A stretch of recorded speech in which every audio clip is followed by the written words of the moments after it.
Ubutumwa rero mfite ni ubutumwa Imana yampaye bugendanye n'abakozi b'Imana n'abiyita abakozi b'Imana niko navuga. Arabakora bibwira ko bari gukora mu maso y'abantu bagakora bibwira ko abantu bakababona nkaho bari gukorera Imana ariko bari gukorera Satani. Nari ndyamye mbona Imana, numva ijwi ry'Imana rirankangura rambwira ngo byuka urebe. Ndabyuka ndareba. Hanyuma yuko kubyuka ngo ndebe, mbona urusengero ruri ahantu hitaruye cyane, ahantu hagari hitaruye, mbona ni runini cyane. Giye kwambona urusengero rwuzuye abantu. Hanyuma mbona harimo umukozi w'Imana wambaye neza rwose amakote. Mbona ari kubwira abantu ijambo ry'Imana, nyine arisoma no muri Bibiliya rwose agasoma, abantu bakabyumva, ukabona abantu banezerewe bishimye. Hanyuma nkabona ari guhanurira abantu bakakira ubuhanuzi abahaye. Hanyuma ijwi ry'Imana rirambwira ngo uko ubonye uwo muntu ngo ni nako ngiye kukwereka n'abandi, si uwo wenyine, ni benshi. Imana irambwira ngo genda ubwire abo bantu ko igihe cyabo kigeze kandi iherezo ryabo rishyizweho.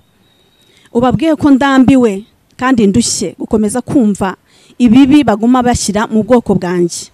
Ayo masezerano babitse ari amagi yabaye amahuri. Atayo mahuri ugenda ubabwire yuko ayo magi yaboze ndetse yaje minyo ari kunuka, amajije kunukira. Ati genda ubabwire yuko igihe kigeze ko bamenagura ayo magi. Hanyuma ayo magi nibamara kuyamenagura uzababwire baza n'umukubuzo bakubure. Nimumfashe dushimire babahanga Relax Life Center. Muri uru rugo n'uwazahaye hava ari injege, bamukorera isuzuma rusange bakareba imikorere y'umubiri, maze abazahajwe na amibe, igifu, umwijima, indwara z'ubuhumekero, ibibazo byo kutuzuza inshingano z'abashakanye, indwara z'imitsi n'izindi, bakazibamururaho bakoresheje inyongeramirire n'ubundi buhanga nka reflexology massage yongera ubwirinzi bw'umubiri ikarinda na stress. Bagukorera imbonerahamwe y'imirire ijyanye n'ikibazo ufite, maze mbere yo kugusezerera ukongera ugakorerwa isuzumwa rusange kugira ngo utahe ntacyo utaka. Uvuye kuri gare ya Kimironko utaragera ku rusengero rwa Foursquare Gospel Church urabona icyapa cy'ikigo Relax Life Center. Telefone ni 0788302368. Iyi nimero iri no kuri WhatsApp. Yes, reka nanjye mbasuhuza mwese abadukurikiye ku Isezerano TV. Ni byacu kama cyane kwa mugarutse ku bana twanya nk'uyu nguyu. Ndabasuje kandi bashimira ko mwahisemo iyi channel. Twicaye kuri Makita Tent Design, ni hano Kimironko, n'ahantu heza cyane, n'ahantu habereye ibirori cyane cyane abantu bakora ubukwe. No kuri mbashimiye aha hantu, n'ahantu hari ihema rishobora kwakira abantu basaga 800, kandi hari ubusitani bwiza. Wifuza n'ibindi bisobanuro wahamagara izo nimero zitambuka kuri screen yawe. Kuri kamera ndi kumwe n'umubyeyi hano, nishimiye kubana nawe ku Isezerano TV. Shiraho mikrofone. Yego murakoze cyane. Amakuru mama? Makuru ni meza. Murakomeye. Turaho turashima Imana. Yego. Reka abadukurikiye bagirwa umugisha wo kumenya uwo tugiye kubana muri iki kiganiro. Yego. Nitwa Mukasekuru Alice. Alice. Ndi umubyeyi w'abana 4. Umutware. Yego. Imana ibahe umugisha. Aha Alice. Banzu turagize Imana rero. Yego. Tubone kwinjira mu kiganiro neza. Data twese uri mu ijuru, izina ryawe niryubahwe kandi ubwami bwawe buze, ibyo ushaka bibe mu isi nkuko bikorwa mu ijuru. Reka Data isaha rero muri aka kanya washimye yuko uyu mwanya mwiza utwemerera kuba twicaye hano, twabyutse turi amahoro, ibyo nubishimirwe.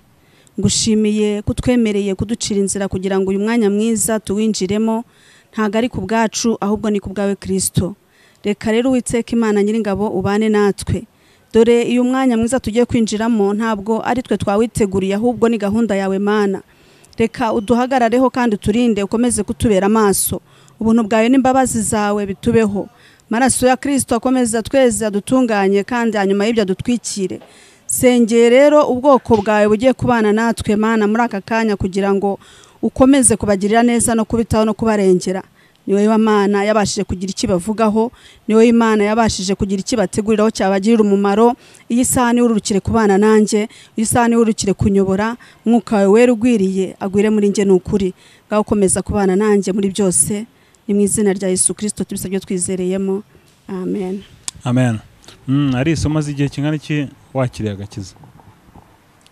maze imyaka myinshi ntabwo ari mike kuva nakiriye agakiza mfite imyaka 13 numva ko nari umwana hanyuma rero ninjira nyine nisanga nanjye nakiriye agakiza ndibuka nakiriye agakiza ngiye ahantu mu giterane ahantu bita kuri Sheri Kicukiro Sheri ya Kicukiro hanyuma mbona korali ziri kuririmba ahantu mu giterane indirimbo zaririmbye rero nizo zatumye mbasha guhindukira ndakizwa ndavuga nzi ko bari abantu bari gukorera Imana neza hanyuma rero numvise uko baririmba numva biranyuze mva biranshimishije nanjye mfata umwanzuro wo gukizwa kugira ngo nanjye nzamere nk'abari abantu kubw'ibyo rero nibwo nanjye nahise mfata umwanzuro kuko nari mfite umuvandimwe wanjye wakijijwe we aba muri izo korali mucaho mubaza ukuntu byangendekera kugira ngo nanjye nzaba umuririmbyi numvaga mfite ishyaka ryo kuba umuririmbyi ko numvaga ko ari byiza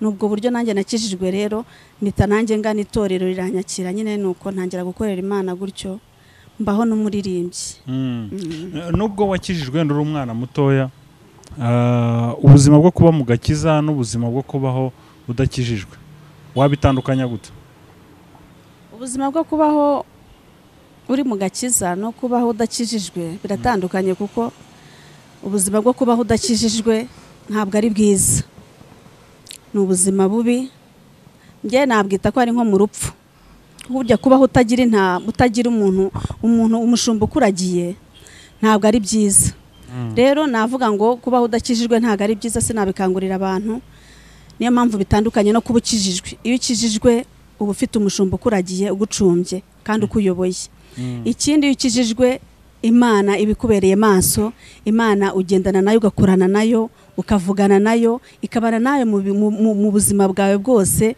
bwa minsi yose ariko iyo udakijijwe nta kiba kindi kigucungera usibye kuba wiyobora cyangwa se ufite undi kuyobora kandi utayobowe n'Imana niho bitandukaniye rero agakiza ni keza kuba mu Mana ni byiza biratandukanye no kuba waba uri hanze ubashe guhura n'umuntu udakijijwe akakubaza inyungu ziri mu gakiza ubwo ati ndashaka gukizwa ariko banza umbwire inyungu ziri mu gakiza wamubwira ko ari izihe mpuye n'uwo muntu rero namubwira nti rero gukizwa ni byiza kuko gukizwa biguha ubugingo ku Mana igihe uri mu isi icyo gihe mbese namubwira nti banza utekereze neza aho uri ahariho ese wowe uhagaze ninde waharemye ese wowe ubwawe ninde wakuremye nkamwereka ko hari Imana yamuremye ikamushyira ku isi ikindi nkamwereka ko iyo Mana rero ari itanga agakiza no mu muntu kugira ngo abashe kuba kuri iyo si yamuteretseho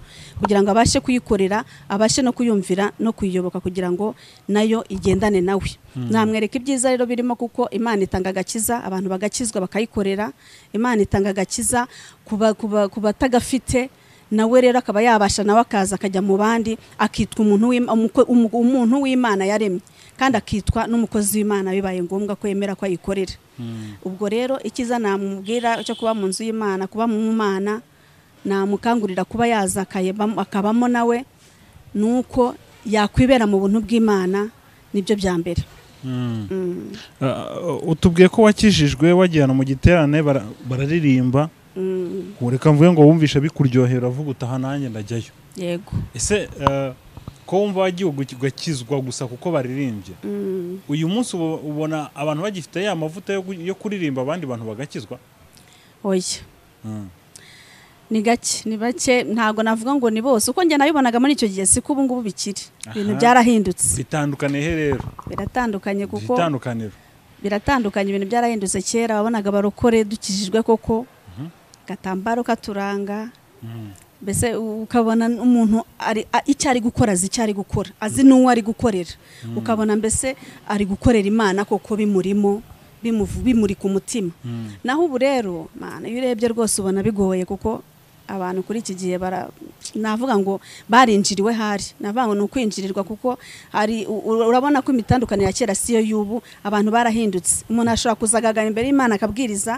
umuntu ashobora kuza imbere y'Imana akaririmba ariko muri ukabona nta n'ibimurimo ugasanga bamwe barajagaraye umwe ari kwiruka kandi arihagaze mu murimo ari muri korari cyangwa ukabona bamwe bari kongorerana ibyo ntibyabagaho kera cyangwa ukumva amagambo ari kubavamo bavuga bagenzi babo, cyangwa ukumva bari sebanya bari kwitwara nabi hanze kandi ari abakozi b'Imana.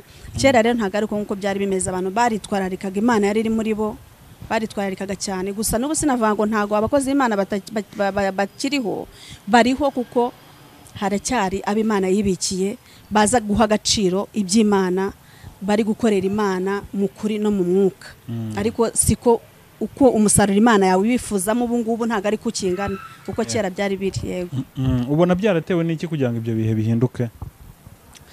Ikintu cyabiteye rero navuga ngo ni Satani, kuko nta wundi. Ni Satani, ni imbaraga mbi z'umwijima zagendereye abantu, kuko Satani yamaje kongorera abantu akabereka ko kujya hanze bakinezeza ibyo bari barimo mu Mana babivamo. Ntago bongera kwihagaramo nkuko biri, ntago bongera kwikorera nkuko biri, ahubwo bayibamo bagenda mbese bona bifuza ko baba ahantu habiri, bakumva baba mu nzu y'Imana ariko no hanze bakumva babayo, bakarungurukayo bakarebayo. Rero ntabwo bikiri nka kera, biratandukanye cyane. Imana ikomeze kubagirira neza, ibatabare ahubwo kugira ngo ibongere basubize mu murongo, bongere bibuka aho bavuye. Yego. Hari abavuga ko yaba ari iterambere, ko ibintu byose bigomba kugendana n'iterambere, kuko n'ibyo twambara ntago ari kimwe nabo muri za 70 bambaraga, imyambarire nayo igenda ihinduka. Ntago wemera ko iryo terambere ryo rishobora gutuma ahubwo abantu bakijijwe kera babona ko ubu ngubu badakijijwe, kandi wenda ari iterambere ariho ibihe bigeza? Yego, nibyo koko iterambere naryo ni ryiza, kuba mu iterambere, ariko nanone iryo terambere rigomba kuza ariko tukaribamo tunibaza iryo terambere mbese rije gute, ese rizanywe nandi? Yego.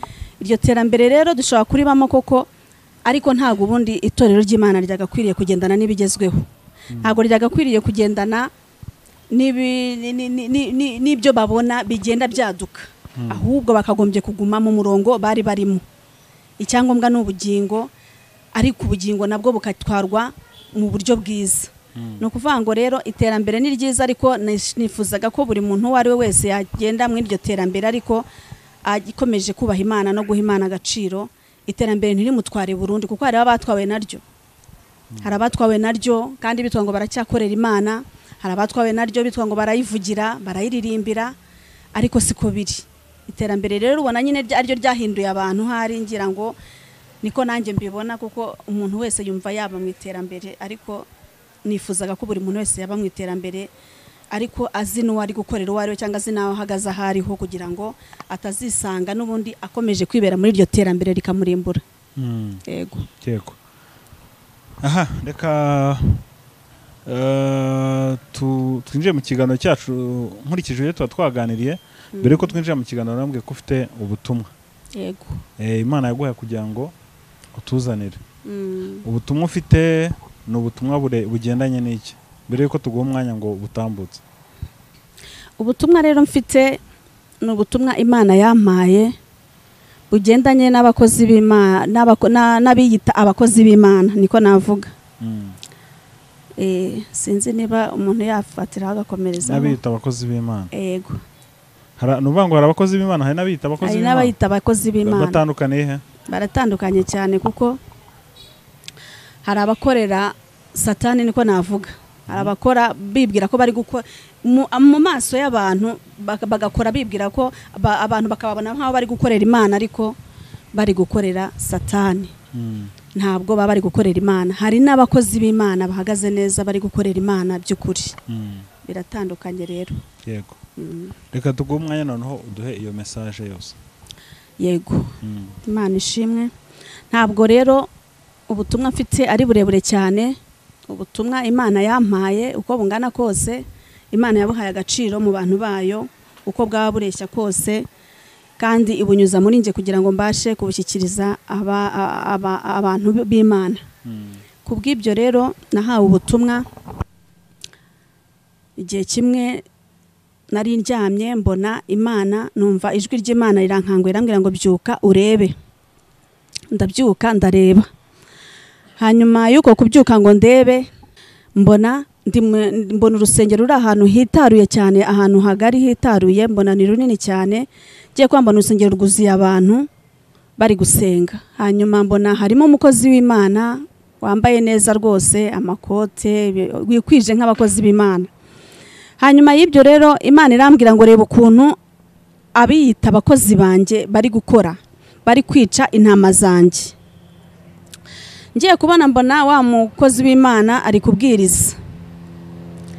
Hanyuma y'ibyo uko ari kubwiriza nkabona uko abwiriza afashe akamushware mu ntoki. Hanyuma mbona muri urwo rusengero harimo umukozi w'Imana, nani wita ngo ni umukozi w'Imana, pardon. Hanyuma mbona uko ahagaze mu nzu y'Imana ari kubwiriza abantu, kuko urwo rusengero rwari rwuzuyemo abantu benshi.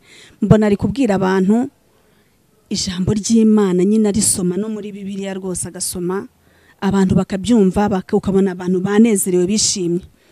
Hanyuma nkabona ari guhanurira abantu bakakira ubuhanuzi abahaye. Hanyuma ijwi ry'Imana rirambwira ngo uko ubonye uwo muntu, ngo ni nako ngiye kukwereka n'abandi, si uwo wenyine, ni benshi. Imana indenza ahantu mu kibaya kinini cyane, navuga ngo ni nk'ahantu hagari cyane. Mbona abakozi b'Imana benshi, navuga ngo ni nko ku isi hose hari benshi batagira umubare ntabasha kubara. Imana yanyeretse nabonaga batari abakozi b'Imana. Imana irambwira ngo abo bose nabiyita abakozi banjye. Imana irambwira ngo genda ubwire abo bantu ko igihe cyabo kigeze kandi iherezo ryabo rishyizweho. Ubabwiye ko ndambiwe kandi ndushye gukomeza kumva ibibi baguma bashyira mu bwoko bwanjye. Imana irongera irambwira ngo babwire yuko ibyo babitse mu bantu banjye igihe kigeze ko mbibakuramo, kandi nabo bashyizweho iherezo. Ndavuga ni se Mana, cyo genda yibaza ni se Mana, nzerekera he, nzagana he, ese nzabiheraho ibi bintu untumye? Imana irambwira ngo aho uzakomanga hose uzakingurirwa. Rero ngira ngo ubu nabwo ni umuryango wa mbere Imana inkinguriye. Imana yo mu ijuru ihabwa icyubahiro. Shimiye Imana rero ko Imana agakanya buri muntu wese yumva ibye. Shimiye Imana ko incishije muri uyu mwanya. Uwo ari we wese abo mu Kristo, abe uwo wiyita umukozi w'Imana, ndibaza ko ari bukuremo ibye. Ni ukuvuga ngo rero Imana yarambwiye ngo mbabwire abo biyita abakozi b'Imana ko Imana irambiwe kandi babajwe n'ibyo byo kugumya batambagira bica abantu b'Imana, biyita abakozi b'Imana, ko Imana ibishyizeho iherezo kandi igihano cyabo kibategereje kije kibagezeho, bagiye gukorwa n'isoni. Nuko ubwo rero intego nikiriza Imana nyibwira ntego Mana, ndakomeza. Irambwira ngo dukomeze tugende, iragenda iyongera inyereka ahantu ndi mu rusengero, irongera irambwira ngo reba uru rusengero, ati abantu banjye baratuje bari kumva ijambo ryanjye, atariko bamwe ntibari kuryumva ngo bariha agaciro mu mitima yabo, bamwe ntibari kuryumva ngo baryumvire nk'uko mbere bumvaga ijambo rikabaryohera rikabanezeza. Ati kubera iki? Ati kubera bwa buhanuzi bakiriye muri we bahawe na bandi biyita abakozi banjye. Imana irambwira ngo genda ubabwire ngo iko igihe kigeze ko bagiye guhindurirwa amasezerano babitswemo n'izo sekibi, nabo ba sekibi. Imana yabitaga sekibi abo bakozi biyita ko ari abakozi b'Imana. Imana irambwira ngo mbabwire yuko hari amasezerano abo bakozi ba sekibi bababitsemo. Ayo masezerano bamaranye imyaka n'imyaka kandi amasezerano adasohora, niyo yatumye ngo ubwoko bw'Imana bubasha kwangirika. Bumwe baragwa, abandi bacika intege, abandi bava mu byizerwa, abandi ntibakizera Imana nk'uko bikwiriye. Hanyuma Imana irambwira ngo mbabwire ngo igihe kirageze yuko ayo masezerano bahawe bayakurwamo. Abo bantu b'Imana, abo bakozi ba sekibi nabo bagahabwa akato, bagashyirwaho iherezo. Ati genda ubwire abantu banjye ko Imana ije kubakuramo ayo masezerano, kubafasha kumenagura ayo masezerano y'amahuri. Imana yanyerekaga ayo masezerano abo bakozi ba sekibi babitse mu bantu bayo ko ari amagi yabaye amahuri. Ayo masezerano babitse ari amagi yabaye amahuri. Ati ayo mahuri ugenda ubabwire yuko ayo magi yaboze ndetse yaje minyo ari kunuka, amajije kunukira. Ati genda ubabwire yuko igihe kigeze ko bamenagura ayo magi. Hanyuma ayo magi nibamara kuyamenagura uzababwire baza n'umukubuzo bakubure. Ati hanyuma yo gukubura nibamara gukubura bayore, nibamara kuyora iyo myanda y'ayo magi y'amahuri, ati bajyane bagende baje kumena. Hanyuma y'ibyo mbona ndi mu rusengero ndi gufasha abantu b'Imana kumenagura ayo magi. Nkabona ndi gusengera abantu bacisha mu ubwo butumwa, kandi ikindi nkabona ndi kubafasha kumenagura ayo magi. Nabonaga turi kumenagura amagi menshi cyane. Nkimara kubabwira ubwo butumwa, abantu bakiriye ubwo butumwa ari benshi, kandi bongera barakanguka basanga kuko amasezerano bari babitse yabagushije, yabajyanye kure y'Imana ni menshi, harabayamaranye igihe kinini. Bakangutse rero basanga ko kwa mugani bari babitse amagi y'amahuri y'amasezerano atariyo, ahubwo ari amasezerano ya sekibi yababitsemo kugira ngo bicare bizeye ko bazasohorerwa amasezerano, ariko bakaba barategereje bakabura. Imana irambwira ngo babwire ngo ayo masezerano ntago yagombaga gusohora kuko ataray'Imana. Imana irambwira ngo nibamara gukubura bazazanira kirete bakorope n'amazi arimo mu bakorope. Ati nibamara gukoropa, ati nzaza aho ngaho bakoropye, ati nongere mbashyire mbaha amasezerano mashya. Ati ayo masezerano mashya niyo nzaza nkaheraho nkora, ati kandi ngasohoza gukiranuka kwanjye muri bo. Ati buri kintu cyose umuntu azansaba nzagisohoza. Atari kubabwire babungabunge aho hantu, batangire babungabunga aho hantu bakoropye kugira ngo se kibatongera kubinjirira, akongera akabanduza akababikamo ayo mahura apfuye. Ati kuko aho ngaho hariho nzaza nkongera ngahera, nza kongera kubaha amasezerano mashya, kandi amasezerano nzitamurura nkayasohoza. Nuko Imana irambwira rero ngo ayo masezerano nibaba maso, Imana izabafasha, izabana nabo kandi izabasohoreza. Irambwira ngo nibabwire ngo igihe kirageze kugira ngo bakire amasezerano asohora ahubwo atarayamahuri. Imana irambwira ngo nimbwira abo nabo babitsemwo ababitsemwo abantu b'Imana ayo amagi y'amahuri yaboze, mbabwire yuko igihe cyabo nabo gishyizweho iherezo. Imana irambwira ngo ubwo butumwa nimbutambutse abantu bazakorwa ku maso bamenye. Harabo Imana yabwiye, harabo abo bakozi ba sekibi babwiye, babahanuriye amazu meza, babahanurira abana, babahanurira amamodoka, mbese nta bundi buhanuzi ngo bafite, n'ubuhanuzi bupfuye, ubuhanuzi bw'ibyiza gusa. Bababwira ibigiye bitandukanye, bakabashije abantu nabo barabyakira barabibika, kandi ababibitse nabo babimaranye imyaka myinshi cyane, bategereza ko bisohora barabura. Ati ayo masezerano rero apfuye niyo yisha abantu banje, ayo masezerano apfuye niyo yatumye abantu batakinyizera, ayo masezerano apfuye niyo yatumye abantu bamvaho barandeka, niyo yatumye abantu bari kugenda bakora uko bishakiye bakumva batakihaye Imana agaciro. Ayo masezerano niyo yatumye abantu bava ku Mana batakibasha kuyikorera nk'uko bikwiriye. Rero ngubwo ubutumwa Imana yampaye, ariko nkangurira umuntu wese uzi yuko abitse amasezerano y'amahuri. Ese nkawe mu Kristo, nkawe mukozi w'Imana, ubitse yahe masezerano? Nanjye nkwibarize, nanjye mbese ngiye ubwanye nge mbitsa yahe? Nanjye ndimo mu bayabitse, nanjye ndimo, kuko nanjye kugira ngo Imana ibinshishemo hari ibyo nagiye mbwirwa, nanjye nyihabwa ubutumwa nanjye nitekererejeho, nsanga nanjye hari amasezerano menshi nagiye mbika, ariko ntegereza ko asohora ndabura, ku buryo nanjye byagezeho nanjye binci intege, ndavuga nti ubundi nsenga iki ko nibye yambwiye ntibirasohora. Ubwo rero nukuvuga ngo mureke dusenga Imana, dusabe Imana idufashe kumenagura aya magi y'amahuri, tuyashwanyaguze, dukuru uwo mwanda, dukuru uwo munuko mu buturo bw'Imana. Imana izo yongere iduturemo, Imana izo yongere iduha amasezerano mashya kugira ngo tubashe kuyikorera nk'uko bikwiriye, kandi twongere tuyiha agaciro.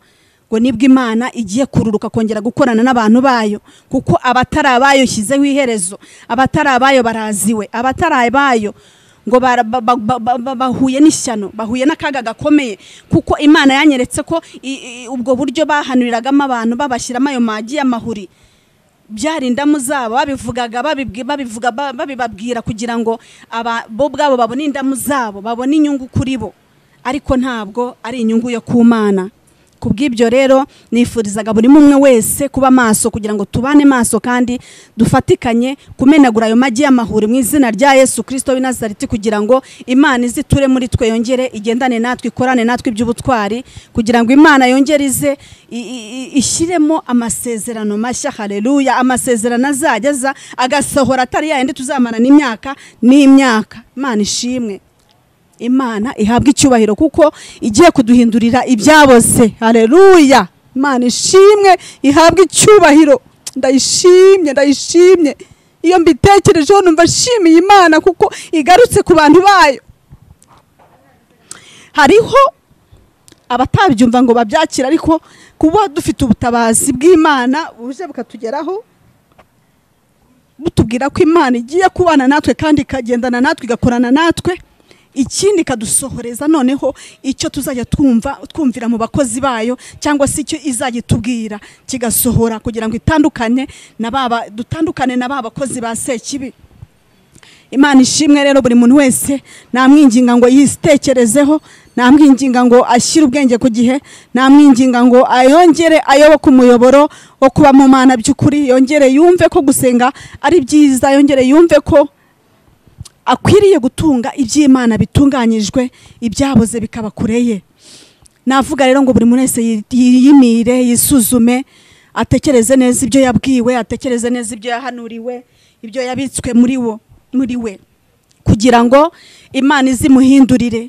Navuga ngo buri muntu wese mu Kristo, umukozi w'Imana ahuri, yinire, hanyuma wiyumve neza, utekereze nawe ayo magi y'amahuri wabitswemo yaboreye muri wowe, niko Imana iri kubibona. Yaraboze, yatumye ugwa, yatumye ucika intege, yatumye ujya kure y'Imana, yatumye utagiha Imana agaciro, yatumye utakibasha kumva ko Imana uyihaye umwanya muri wowe ngo ibe mugari muri wowe. Usigaye yumva nk'Imana gusa nyine igenda gutyo, kuko nyine yaravuze ariko ntago yasohoje, ariko ntabwo ari Imana. Itubwiye ko atari Imana, ahubwo ni abakozi ba sekibi baje bababikamwe amagi y'amahuri, baje barabubikira, bababwira ibidashoboka kubw'indamu zabo, bababwira ibitazasohora kubw'indamu zabo. Kubw'ibyo rero iyinire, hanyuma yo kwinira nakubwira ngo bamaso dufatikanye kumenagura mu izina rya Yesu Kristo ayo magi y'amahuri yaboze, izina rya Yesu Kristo. Hanyuma ayo magi numara kuyamenagura winire, waba uri mu cyumbi wawe, waba uri mu nzu y'Imana, uvuga uti Imana nanjye menaguye rya sezerano nahawe ryo guhabwa inzu, kandi nkaba ntarayihawe, nkaba nkiri mu bukode, nkitaka nkivuza induru, ari byo biri kunca intege. Menaguye iki niki, nawe urabizi uko wabihawe. Hanyuma numara kubimenagura ukorope mu kwizera, hanyuma numara gukoropa ukubure, numara gukubura ukorope, numara gukoropa ubungabunga aho hantu wakoropye, kugira ngo se kibatongera kuhinjirira, kuko Imana yiteguye kuza kongera kuguha amasezerano mashya, kandi amasezerano azasohora. Imana ishimwe rero. Kubw'ibyo ubutumwa nahawe nubwo ni mube maso, mukanguke, kuko hanze aha Satani ameze nabi, hanze aha abakozi ba sekibi baragwiriye, hanze aha bari kuvuga Imana atari ko biri, bitari muri bo, nyamara ari indamu zabo. Ni mube maso kugira ngo Imana irongere igaruke muri twe, yongere idukoresha iby'ubutwari, yongere ivugane natwe, igendane natwe. Mbese ijwi ry'Imana uheruka kuryumva ryari? Mbese ijambo ry'Imana ryumva ryari? Birakwiriye rero kongera ukinira, ukumva kuri mu murongo ya nyawo, kugira ngo wumve yuko uri kumwe n'Imana, wongere nawe Imana yiteguye kukugarukaho kugira ngo igutabare kandi kurengere. Kubw'ibyo rero ubutumwa nahawe nubwo nasaba buri muntu wese kuba maso, kandi rwose akiyinira, akitekerezaho, akamenya ibyo yahawe muri we, niba ari ukuri cyangwa atari ukuri. Kandi mukibuka no gusengera amasezerano yanyu, kugira ngo Imana igire icyo yababwiraho. Imana dusenga iravuga, Imana dusenga irumva, Imana dusenga irabona. Ndayishimira rero ko itugarutseho natwe. Haleluya! Ndayishimira ko itugarutseho. Buri umwana yabaye ikirara akagenda, cyangwa se iyo umuntu apfuye ntazuke birababaza, ariko iyo umuntu apfuye Imana ikaza ikamuzura, akongera abantu be bakamubona, biranezeza. Niyo umuntu rero apfuye mu buryo bw'umwuka, nabwo Imana irababara.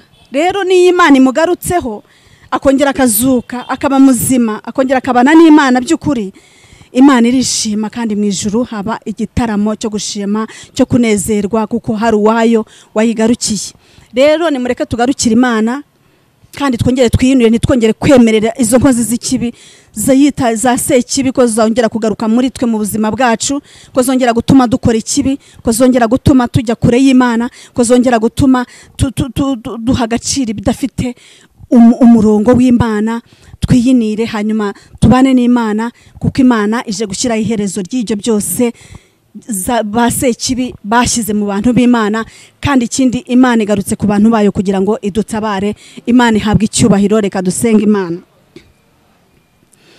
Ariko dusengera, hari umuntu ushaka kudukurikira akifuza kuba yakuvugisha. Yego. Wakwemera gutanga nimero? Nta kibazo, azitanga. Nimero yanjye ni 078 39 47 233. 078 39 47 233. Imana ibaho umugisha. Reka dushimire abadukurikiye, twasoza udusengera. Yego. Data wa twese uri mu ijuru, reka twongere tugushimire kuri Imana nziza, Imana itwitaho uko bwije nuko bukeye, Imana iturengera twe tudakwiriye, Imana idutekerezaho ikatwigaho twe tudahari. Uwiteka Imana, ndagushimiye yuko wadutekerejeho ubwoko bwawe, ndagushimiye yuko Mwami Imana utugarutseho ubwoko bwawe, ndagushimiye ko hari ibyo wishe ku buzima bwacu, hari ibyo utesheje agaciro, hari amagi y'amahoro ushwanyaguje mu izina rya Yesu Kristo, hari ayo ushwanyaguje rwose ndetse yaramaje kukunukira yaboze, ariko Uwiteka utugarutseho ibyo byose ubikuyeho, urongeye uturemeye ubuzima buzima, urongeye uturemeye ubugingo buzima. Gaho niwe urukire kubana natwe, niwe urukire kubana na buri mumwe wese witeguye kumenagura ayo magi y'amahuri mu izina rya Yesu Kristo w'i Nazareti. Niwe urukire kubana nawe Mwami Yesu. Haleluya. Ndabona hari benshi bari kuyamenagura kandi buzuzwa, ntabwo ari mwe muzayamenagura, ahubwo ni umwuka w'Imana uzabana namwe kubafasha kuyamenagura, akabahishurira, akabereka yuko muri kumenagura ayo magi, kandi umwuka w'Imana akongera akabana muri mwebwe, agatura muri mwe. Ngaho Uwiteka rero urukire kubana nabo mu izina rya Yesu Kristo. Bafashe umwuka wera abane nabo, ababe hafi, abafashe kumenagura ayo magi y'amahuri, kugira ngo Uwiteka Imana uzabone aho wongera kururukira, kugira ngo wururuke kongera gukorera muri bo, kandi wongere usohoze amasezerano mashya ugiye witeguye gushyira muri bo. Mwami Imana yacu, tugushimiye rero ugiye gusohoreza amasezerano yabo, kugira ngo wongere ubagaruke bakubone kuri Imana iri kumwe nabo. Izina ryawe nirihabwe icyubahiro. Tugushimiye ubumana bwawe, tugushimiye ubutsinzi bwawe, tugushimiye imbaraga zawe zimira izindi ziri hejuru z'izo mbaraga zose. Mu izina rya Yesu ubihererwe icyubahiro. Gaho nuganze mu mitima y'abantu bawe, gaho nuganze mu mitima y'abakubaha, nuganze mu mitima y'abakwifuza, ubayobora inzira yawe kandi ubakomeze rwose.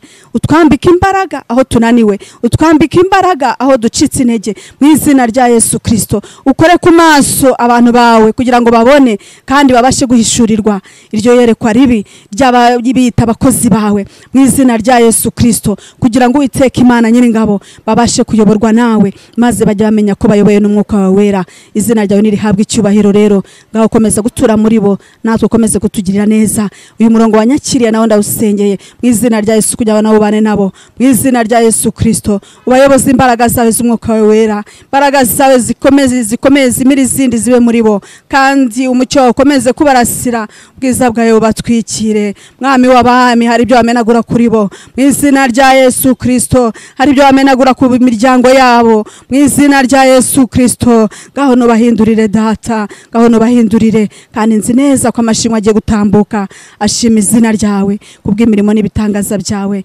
Uhabwe icyubahiro Data ko byose ubikoze, ni mu izina rya Yesu Kristo tubisabye twizereyemo. Amen.